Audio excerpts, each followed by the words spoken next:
Hello everyone, today we are going to start the metabolism of the nucleotides. First of all, we will talk about the metabolism of purines and then we will talk about the metabolism of pyrimidines, their synthesis and their degradation. Okay, first of all, just few words about the basic structure of the nucleotides. I will not go into details of the nucleotide structure, but just a review. The nucleotide is made up of three components. First of all, there is a ribose sugar. It can be oxyribose or deoxyribose, and at one end of the ribose are attached a phosphate group. Phosphate group can be 1 or it can be 2 or 3, and on the other end of the ribose there is attached a nitrogenous base. Now mainly we will talk about the metabolism of the nitrogenous bases, that how they are synthesized and how they are degraded along with the clinicals associated with it. So first of all, the nitrogen bases are of two types, the purines and the pyrimidines. The purines are double ringed and the pyrimidines are single ringed compounds. The purines are adenine and guanine and the pyrimidines are thiamine, uracil and cytosine. Okay, now let's first talk about the basic structure of the purine ring, that what will be the parent structure of the purine ring. So first of all, we will have to draw a hexagon just like the structure of the benzene. So here we have drawn a hexagon and now we have to draw a pentagon, this and here and finally here. Okay, now let's talk about the atoms that are present here. We will talk about the individual sources of the atoms. So first of all, you can say arrangement here is N, C, C, N, C, C, N, N and finally C. Okay, now these three atoms here, they are contributed by glycine. The glycine amino acid donates these three atoms. Okay, now this carbon and this carbon, both of them are contributed by formyl tetrahydrofolate, the formyl form of the tetrahydrofolate, which is the active form of the vitamin folic acid. These two nitrogens, they both are contributed by an amino acid called the glutamine, that is found by the amidation of the glutamate. Okay, now this N here is contributed by aspartate and this C here is contributed by carbon dioxide. So you will have to remember these the sources of these atoms for your SEQ paper. Okay, now the first thing first, that we can only synthesize ribonucleotide directly. The deoxyribonucleotide which are used in the DNA formation are not directly synthesized, rather they are synthesized from the from the ribonucleotides. So first of all, as I told you in the structure of the nucleotide, that there is a ribose sugar and a phosphate group attached to it. So first of all, we need to have a compound which is called the ribose 5 phosphate, which means that the ribose has a phosphate group attached at the 5th position. Now this ribose 5 phosphate is formed by the HMP shunt pathway, or the pentose phosphate pathway it is also called. We will talk about that in later when we will study the HMP shunt pathway. Right now you will have to remember that the ribose 5 phosphate is formed from the pentose phosphate pathway. Now this ribose 5 phosphate is inactive, so we need to activate it first. This ribose 5 phosphate is activated by the addition of a pyrophosphate group to it. That the pyrophosphate group is attached at the position 1 of the ribose. The pyrophosphate group will be donated by a compound which is called the the pyrophosphate compound for a pyrophosphate atom will be donated by a compound called the an enzyme.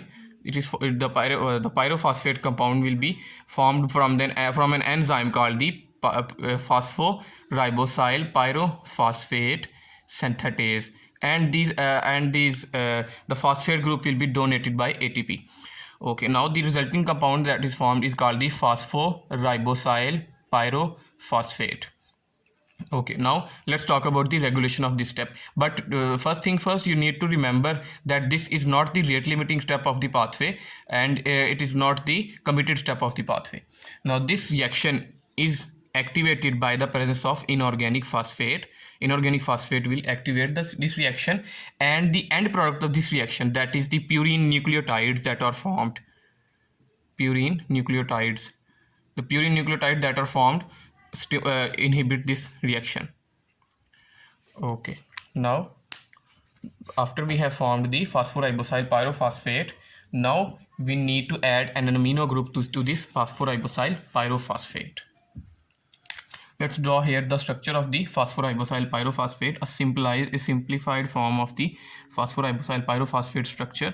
That here is the ribose, here is a single phosphate group attached to the 5 position, and the 1 position there is the addition of the pyrophosphate.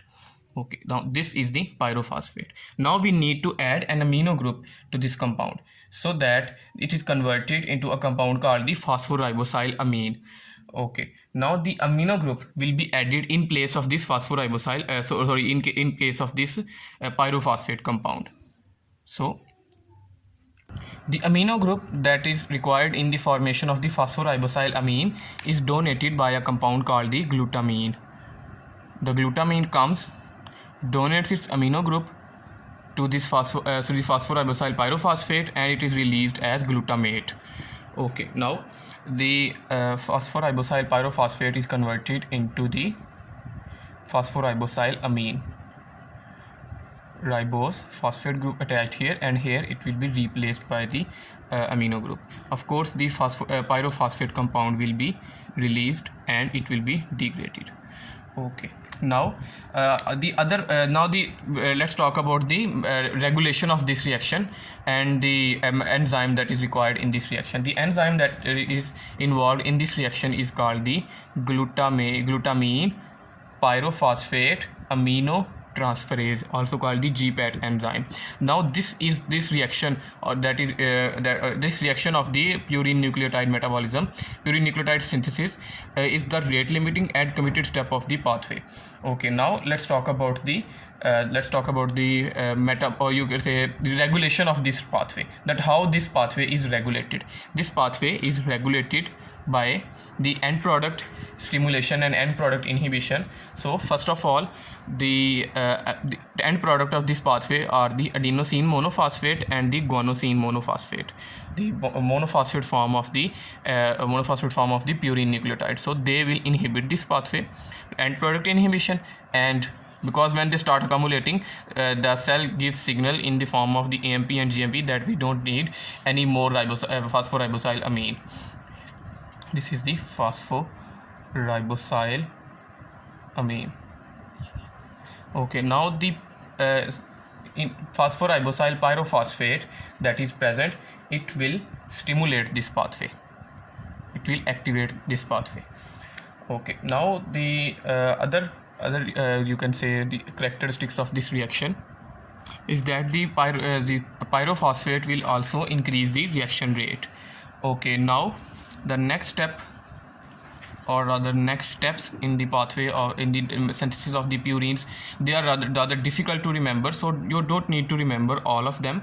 You will just have to remember the first step, that is the formation of the phosphoribosyl amine, and we will proceed with the from the phosphoribosyl amine up to the formation of the Inosine monophosphate. So first of all, the amino group that is attached here, this amino group will eventually be converted by a number of pathways, by a number of steps, into a compound which is called the Inosine monophosphate. I will tell you about its structure. First of all, of course, there is the ribose with a phosphate group attached to it, and now this amino group that was attached here, now this amino group is converted into a nitrogenous base which is called the hypoxanthine.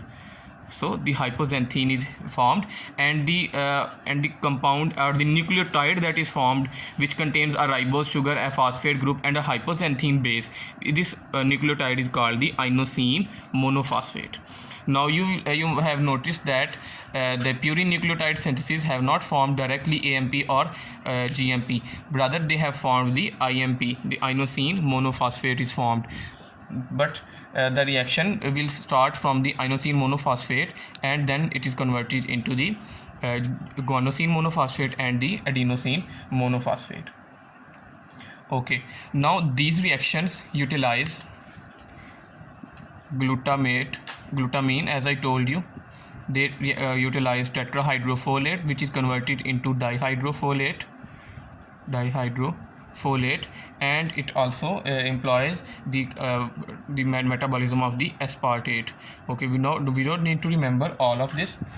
We just need to remember that the tetrahydrofolate is involved in this reaction. So first of all, let's talk about the clinical application of this pathway. The tetrahydrofolate is the active form of the folic acid, and the folic acid can be synthesized by bacteria, but it cannot be synthesized in the human cells. Human cells cannot synthesize bacteria, rather they are dependent on the diet for their supply of the folic acid. When the folic acid is synthesized by bacteria, a very important compound that is involved in the synthesis of the folic acid in bacteria is called the para-aminobenzoic acid. Now this para-aminobenzoic acid is involved in the metabolism of the synthesis of the folic acid in bacterial cells. There is a group of antibiotics which is called the sulfonamides. Septron, the pharmaceutical name, is an important antibiotic used commonly for some bacterial infection. The sulfonamides, they are structural analogues of para-aminobenzoic acid, so that they become incorporated into folic acid synthesis of the bacteria. But rather than stimulating the pathway, the para-aminobenzoic acid analogues, that are the sulfonamides, they instead inhibit this pathway, so that the folic acid is not formed. When the folic acid is not formed, the purine nucleotides are not formed, and hence when the purine nucleotides are not formed, the DNA is not formed, and the bacteria start dying. But it does not have any, this sulfonamides antibody does not have any effect on the normal human cells, because they are not synthesizing bacteria, so there is no para-aminobenzoic acid present in them. There is another drug which is called the Methotrexate. That this drug is used in a number of neoplastic diseases, that is the cancer. It is used for the treatment of cancer. Now this methotrexate inhibits the enzyme which convert the dihydrofolate, that is inactive form of the folic acid, into tetrahydrofolate, that is the active form. The enzyme here is the dihydrofolate reductase. This methotrexate will stop this pathway, and in this way it will stop the metabolism of the purine synthesis. And when the purine are not synthesized, the DNA is not synthesized, and when the DNA is not synthesized, the tumor cells start dying. But it also has a side effect, that it will act on every cell of the body, and the cells which are rapidly dividing, that is the cells of hair cells, the skin cells, they also start dying. So this is a side effect of the methotrexate, the anti-cancer drug. In the next video we will talk about the conversion of the inosine monophosphate into adenosine monophosphate and the guanosine monophosphate. Thank you very much.